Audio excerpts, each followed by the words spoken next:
Doctor, എൻ്റെ blood test ചെയ്തപ്പോൾ AMH value കുറവാണെന്ന് പറഞ്ഞു. എന്താണ് AMH? അത് കൂട്ടാനായിട്ട് ഞാൻ എന്താണ് ചെയ്യേണ്ടത്?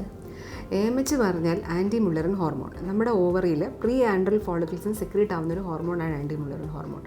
ഇത് കാണിക്കുന്നത് നമ്മുടെ ഫെർട്ടിലിറ്റി റിസർവ് അല്ലെങ്കിൽ ഫെർട്ടിലിറ്റി പൊട്ടൻഷ്യലാണ്, നമ്മുടെ ബാങ്കിൽ പൈസ അടക്കുന്ന പോലെ. അപ്പോൾ AMH വാല്യൂ കുറവാണെങ്കിൽ നമ്മുടെ ഓവറിൻ റിസർവ് കുറവാണെന്നാണ് അർത്ഥം. അപ്പം അതും ക്വാളിറ്റി ഓഫ് എഗ്ഗുമായിട്ട് വലിയ ബന്ധമില്ല, പക്ഷേ ഓവറിൻ റിസർവ് കുറവാണ്. അപ്പം ചിലപ്പോൾ ഏജ് കൂടുന്നതനുസരിച്ച് ക്വാളിറ്റി ഓഫ് എഗ്ഗ് കുറയാം. അപ്പോൾ AMH കൂട്ടാൻ ഇപ്പം ഒരു 25 വയസ്സുകാരിക്ക് അല്ലെങ്കിൽ ഒരു 35 വയസ്സുകാരിക്ക് ഒരു 30 വയസ്സുകാരി ആകാൻ പറ്റില്ലല്ലോ. പക്ഷേ 30 വയസ്സുകാരുടെ ആരോഗ്യവും സൗന്ദര്യവും കിട്ടും. അതുപോലെ നമുക്ക് ഉള്ള എഗ്ഗിൻ്റെ ക്വാളിറ്റി ഇമ്പ്രൂവ് ആവാൻ നമ്മുടെ ലൈഫ് സ്റ്റൈലെല്ലാം കുറച്ച് മാറ്റേണ്ടി വരും. ഹെൽത്തി ആയിട്ടുള്ള ഓപ്ഷൻസ് നോക്കണം, എക്സസൈസ്, ഡയറ്റ്, അതിൻ്റെ കൂടെ ആൻറ്റി ഓക്സിഡൻസ്, ഇതെല്ലാം കൊണ്ട് നമുക്ക് വ്യത്യാസപ്പെടുത്താം. ഒരു വാല്യൂ ആസ് സച്ചിൽ വലിയ ഡിഫറൻസ് വരണം എന്നില്ല.